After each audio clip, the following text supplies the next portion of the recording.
আৰু ৰাজীৱ দাৰ লগত মোৰ সান্নিধ্যৰ কথা কেৱল এটা কৈ মই শেষ কৰোঁ যে মই যেতিয়া জেলত আছিলোঁ, অখিল গগৈৰ লগত NIA কেছত যেতিয়া 8 মাহ 1 বছৰ জেলত আছিলোঁ, সেই সময়ত আপোনালোকে সকলোৱে জানে যে অসমৰ বেছিভাগ শিল্পীয়ে চৰকাৰৰ লগত তেওঁলোকে আপোচ কৰিছিল। কিন্তু NIA দৰে এটা সংস্থাই আমাক যেতিয়া জেলত ৰাখিছিলে, ভাৰত চৰকাৰে যেতিয়া জেলত ৰাখিছিলে, তেতিয়া এই ৰাজীৱ হতিয়াই এনেকুৱা এগৰাকী শিল্পী আছিলে যিয়ে আমি কা বিৰোধ কৰি যোৱাৰ বাবে তেওঁক আমাৰ কাৰণে গান লিখিবলৈ সাহস কৰিছিলে, গান গাবলৈ সাহস কৰিছিলে। গতিকে এইখিনিতে ৰাজীৱ হতিয়াৰ গুৰুত্ব। ৰাজীৱ হতিয়া আমাৰ মাজত সদায় অমৰ হৈ থাকিব। এই আমি বৌৰ লগত, উপাসনা বৌৰ লগত কথা পাতি থাকোঁতে বৌয়ে কৈছে যে ৰাজীৱ মোৰ কমৰেড আছে। কমৰেড মানে হৈছে সহযোদ্ধা, সতীৰ্থ।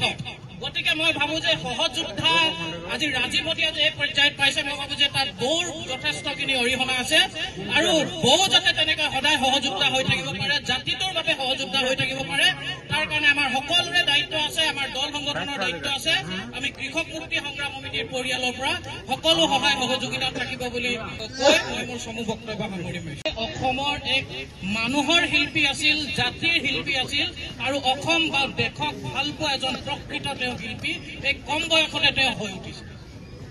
আজি ইয়াত ৰাজহুৱা অনুষ্ঠানত উপস্থিত থকা ইয়াত আলোচকসকলে বিভিন্ন ধৰণৰ কথা কৈছে যে আমি কেৱল এটাই কথা কওঁ, বেছি দীঘলীয়া নকৰোঁ, যে এই ৰাজহুৱা যেতিয়া শ্ৰদ্ধাঞ্জলি অনুষ্ঠান হ'ব, তাত ৰাইজে যি সিদ্ধান্ত লয়, কৃষক মুক্তি সংগ্ৰাম সমিতিৰ পৰিয়ালেও সকলো ধৰণে এই সহায় সহযোগ সম্পূৰ্ণৰূপে কৰিম বুলি কথা দিছোঁ। আৰু ৰাজীৱ দাৰ লগত মোৰ সান্নিধ্যৰ কথা কেৱল এটা কৈ মই শেষ কৰোঁ যে মই যেতিয়া জেলত আছিলোঁ, অখিল গগৈৰ লগত NIA কেছত যেতিয়া 8 মাহ 1 বছৰ জেলত আছিলোঁ, সেই সময়ত আপোনালোকে সকলোৱে জানে যে অসমৰ বেছিভাগ শিল্পীয়ে চৰকাৰৰ লগত তেওঁলোকে আপোচ কৰিছিল। কিন্তু NIA দৰে এটা সংস্থাই আমাক যেতিয়া জেলত ৰাখিছিলে, ভাৰত চৰকাৰে যেতিয়া জেলত ৰাখিছিলে, তেতিয়া এই ৰাজীৱ হতিয়াই এনেকুৱা এগৰাকী শিল্পী আছিলে যিয়ে আমি কা বিৰোধ কৰি যোৱাৰ বাবে তেওঁক আমাৰ কাৰণে গান লিখিবলৈ সাহস কৰিছিলে, গান গাবলৈ সাহস কৰিছিলে। গতিকে এইখিনিতে ৰাজীৱ হতিয়াৰ গুৰুত্ব। ৰাজীৱ হতিয়া আমাৰ মাজত সদায় অমৰ হৈ থাকিব। এই আমি বৌৰ লগত, উপাসনা বৌৰ লগত কথা পাতি থাকোঁতে বৌয়ে কৈছে যে ৰাজীৱ মোৰ কমৰেড আছে। কমৰেড মানে হৈছে সহযোদ্ধা, সতীৰ্থ।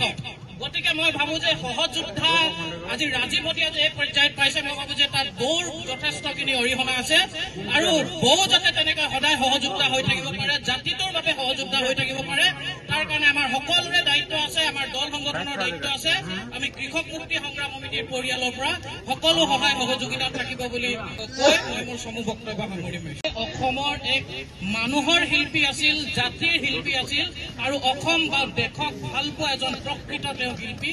এই কম বয়সতে তেওঁ হৈ উঠিছে।